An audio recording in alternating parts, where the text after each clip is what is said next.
आपने बंगाल के नवाब का नाम सुना होगा, मुर्शीद कुली खान। एक बार क्वेश्चन भी आया था कि औरंगज़ेब के बाद बंगाल का पहला स्वतंत्र नवाब कौन था। मुर्शीद कुली खान जो था बंगाल का पहला आज़ाद नवाब, ये पहला स्वतंत्र नवाब था। अच्छा, मुर्शीद कुली खान के बारे में थोड़ा सा मैं बताता चलूँ आपको। मुर्शीद कुली खान जो था वो एक हिंदू ब्राह्मण था। बचपन में उसके पिता ने किसी को बेच दिया दास के रूप में, और बाद में जिसको उसने ख़रीदा था वो मुस्लिम था, और धीरे धीरे फिर वो इस्लाम धर्म में कन्वर्ट हो गया। लेकिन ये लायक बहुत था। धीरे धीरे ये तरक्की करता गया, मुग़ल प्रशासन, मुग़ल फ़ौज में शामिल हुआ, और एक स्टेज ऐसी आई कि ये औरंगज़ेब का चहेता बन गया। सन 1700 में औरंगज़ेब ने इसे बंगाल का दीवान बनाया। आपको पता होगा भारत में सूबे जो सबसे पहले बनाए वो बनाए अकबर ने।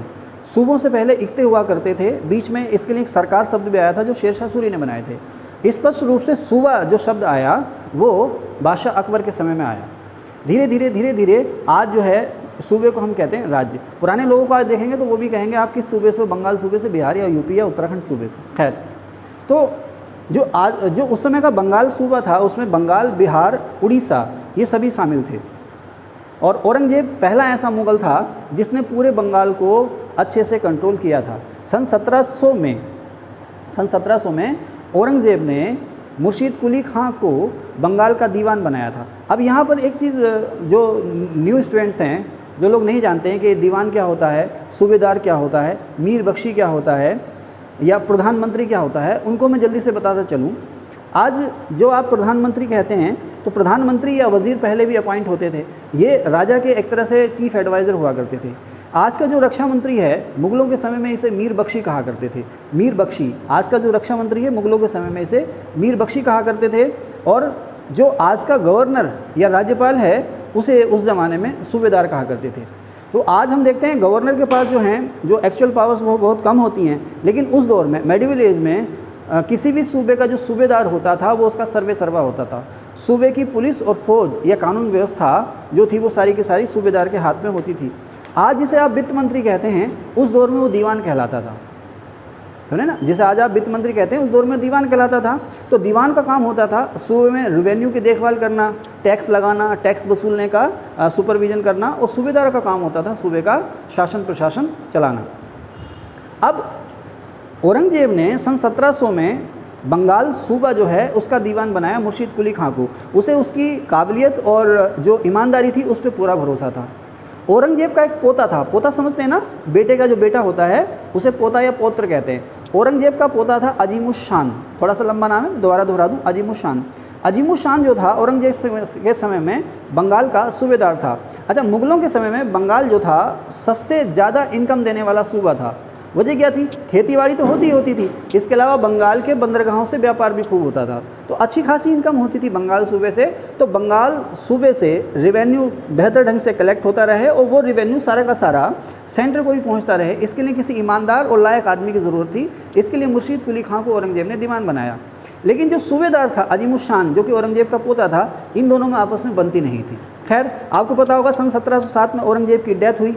उसके बाद औरंगज़ेब के बेटों में आपस में युद्ध हुआ, जिसे हम कहते हैं मुग़ल उत्तराधिकार का कौन सा युद्ध, पहला, दूसरा कि तीसरा? दूसरा युद्ध। मुग़ल उत्तराधिकारी ने कैद किया और कैद करने के बाद वो सारे भाई आपस में लड़े थे। औरंगज़ेब किसे मार के राजा बना था? दारा शिकोह को, है ना। अच्छा, दारा शिकोह का टाइटल क्या था? दारा शिकोह का टाइटल क्या था? छोटा अकबर। ओके, आगे चलते हैं। तो सन 1707 में औरंगज़ेब की डेथ हुई। औरंगज़ेब के बेटे आपस में लड़े गद्दी के लिए, और इस संघर्ष में जो कामयाबी पाई वो पाई बहादुर शाह ने। बहादुर शाह का जो ओरिजिनल नाम था वो था मोहम्मद मुअज्जम। मोहम्मद मुअज्जम उर्फ बहादुर शाह उर्फ शाह आलम सेकंड। तो इतिहास में कई सारे बहादुर शाह और कई सारे शाह आलम हुए हैं। इसको कहा जाता है मोहम्मद मुअज्जम उर्फ शाह आलम फर्स्ट उर्फ बहादुर शाह फर्स्ट। सन 1707 में ये मुग़ल बादशाह बना, और इसने अपने बेटे के कहने पर फर्रुखशियर को बंगाल के दीवान पद से हटा दिया। लेकिन धीरे धीरे मात्र 2 साल में भी इसे मुर्शीद कुली खां की जो अहमियत थी वो पता चली। अब बहादुर शाह फर्स्ट ने अजीमुश शान के ना चाहते हुए भी मुर्शीद कुली खां को फिर से बंगाल में भेजा, और इस बार उसे बंगाल का डिप्टी सूबेदार या नायब सूबेदार बनाया। आपको पता होगा सन 1713 में जहांदार शाह राजा बना, फिर फर्रुखशियर राजा बना, और आपको ये भी पता होगा कि ये सिलसिला फिर लगातार चलता रहा। एक के बाद एक मुग़ल बादशाह आते गए, मारे जाते गए, फिर कोई नया, इस तरह से ये सिलसिला लगातार चलता रहा। फर्रुखशियर जो कि जहांदार शाह को मार करके राजा बना था, उस फर्रुखशियर ने अब मुर्शीद कुली खां को बंगाल का सूबेदार बनाया। यहाँ से मुर्शीद कुली खां का जो कैरियर है वो आगे चल पड़ा। फर्रुखशियर की मौत के बाद मुर्शीद कुली खां ने अपने आप को स्वतंत्र कर लिया। फर्रुखशियर की डेथ हुई, उसकी डेथ के बाद मुर्शीद कुली खां ने अपने आप को स्वतंत्र घोषित कर दिया। ये भी एक नया सिलसिला चला था मुग़ल एम्पायर में कि मुग़ल बादशाह इतना कमज़ोर हो चुका था कि अब उसका अपने सूबेदारों पर ही कंट्रोल ना था। फर्रुखशियर मरा, फर्रुखशियर के बाद मोहम्मद शाह रंगीला, इतिहास में जिसको रंगीला कहते हैं, मोहम्मद शाह राजा बना। मोहम्मद शाह के समय में ही मुर्शीद कुली खां ने आज़ादी घोषित कर दी, अपने आप को स्वतंत्र घोषित कर दिया। मोहम्मद शाह ने उससे टैक्स लेने की शर्त पर उसको मान्यता दे दी कि चलिए ठीक है, आप मेरी तरफ से आप बंगाल के स्वतंत्र नवाब हैं। अब मुर्शीद कुली खां जो सूबेदार था वो हो गया बंगाल का नवाब। खैर, सन 1727 में मुर्शीद कुली खां की डेथ हो गई। उसके बाद उसका दामाद शुजाउद्दीन बंगाल का नवाब बना। इसने कुछ समय तक राज किया। शुजाउद्दीन की जब डेथ हुई 1739 में, तो 1739 में शुजाउद्दीन का बेटा सरफराज खां बंगाल का नवाब बना। अब ये जो सरफराज खां है, अलीवर्दी खां के हाथों मारा गया। अब आप पूछेंगे अलीवर्दी खां कौन था? अलीवर्दी खां एक्चुअली नवाब शुजाउद्दीन का कर्मचारी था। अब शुजाउद्दीन के समय में अलाउद्दीन खां ने अच्छी खासी तरक्की कर ली थी, उसकी महत्वाकांक्षाएं जो थी वो जाग चुकी थी, वो नवाब बनना चाह रहा था। शुजाउद्दीन जब मरा तो उसका बेटा सरफराज खां बंगाल का नवाब बना। इस सरफराज खां को बंगाल में एक जगह है घेरिया। सन 1740 में घेरिया के युद्ध में सरफराज खां की हत्या कर दी अलीवर्दी खां ने। यानी कि सन 1740 में घेरिया के युद्ध में सरफराज खां को अलीवर्दी खां ने मार दिया और जो बंगाल का सूबा था उस पर कब्जा कर लिया और ख़ुद बंगाल का नवाब बन बैठा। मैं फिर से बता दूं, बंगाल मतलब उस समय का बंगाल, बिहार और उड़ीसा। ठीक है। अब अलीवर्दी खां ने सन 1756 तक राज किया। सन 1756 में अलीवर्दी खां की भी डेथ हो जाती है। उसका भी अपना कोई बेटा नहीं था। अब उसका जो नाती था, नाती समझते हैं ना, बेटी का जो बेटा होगा उसे नाती कहते हैं और बेटी के बेटी को क्या कहते हैं? नातिन। समझ रहे ना, पोता नाती, समझ रहे ना। तो अलीवर्दी खां की डेथ हुई सन 1756 में। सन 1756 में अलीवर्दी खां का नाती सिराजुद्दौला बंगाल का नवाब बना। सिराजुद्दौला की उम्र थी उस समय 23 साल। युवा था ये, युवा खून, युवा सोच, कुछ नया करने की चाह इसमें रही होगी। लेकिन यहाँ से अब अंग्रेज़ों की किस्मत जो थी वो खुलना शुरू हो गई। क्यों खुलना शुरू हो गई? उसकी कई सारी वजह थी। बंगाल जो रियासत है या बंगाल के नवाब का जो राज दरबार है वो षड्यंत्रों का घर बन चुका था। नवाब की राजधानी थी मुर्शिदाबाद। ये मुर्शिदाबाद शहर जो है खुद मुर्शीद कुली खां ने बसाया था। और पहली बार, इससे पहले बंगाल की जो राजधानी थी ढाका रही, और भी राजधानियाँ रहीं बंगाल की, लेकिन नवाब मुर्शीद कुली खां ने अपने नाम से एक शहर बसाया मुर्शिदाबाद और उसे अपनी राजधानी बनाया था। सिराजुद्दौला की राजधानी भी ये रही, अलीवर्दी खां की राजधानी भी यही रही।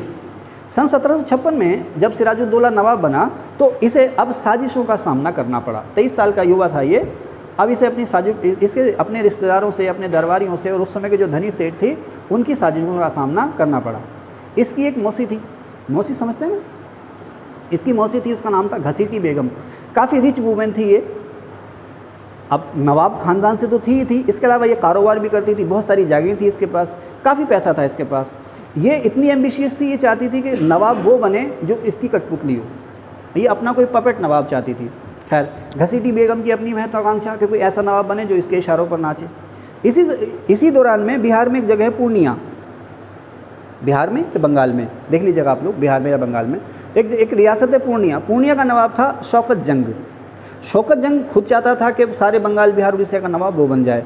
वो भी साजिशों का हिस्सा हो गया और इन्हीं साजिशों का हिस्सा था मीर जाफ़र।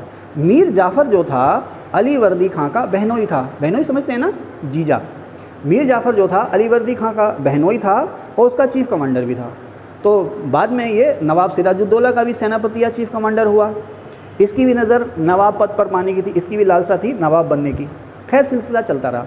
अब जब सिराजुद्दौला नवाब बना तो उसने जो लोग भी बगावत कर रहे थे उनको पनिशमेंट देना शुरू कर दिया, या जिन लोगों ने टैक्स चुरा रखा था, लंबे समय से टैक्स नहीं दे रखे थे, उनको पनिशमेंट देना शुरू कर दिया, या उसके खिलाफ जो साजिशें कर रहे थे उनको भी घेरना शुरू कर दिया। तो अब आपको पता होगा, यहीं से मैं आगे चलूँ, कलकत्ता आप लोग सब जानते हैं। कलकत्ता का फाउंडर कौन था? कलकत्ता शहर का फाउंडर कौन था? आप में से कोई बताएंगे? यस अकरम, कलकत्ता शहर का फाउंडर कौन था? जल्दी से बताएं। आप लोग भी बता सकते हैं कमेंट सेक्शन में। कलकत्ता शहर का फाउंडर कौन था? कोई भी? Yes, very good Raviya. Job Charnock जो था कलकत्ता शहर का फाउंडर था, समझ रहे ना। एक्चुअली कलकत्ता जो है 3 गाँव का समूह था, गोविंद घाट, सूतानती और एक तीसरा कोई और मुझे नाम याद नहीं आ रहा। तो 3 गाँव का समूह था। जॉब चार्नक ने एक स्थानीय जमींदार से इसको ख़रीदा था और इसी ने इसको कलकत्ता नाम दिया था। आज आप देख रहे हैं कलकत्ता कितनी तरक्की कर चुका है। तो समय के साथ अंग्रेज़ों ने यहाँ पर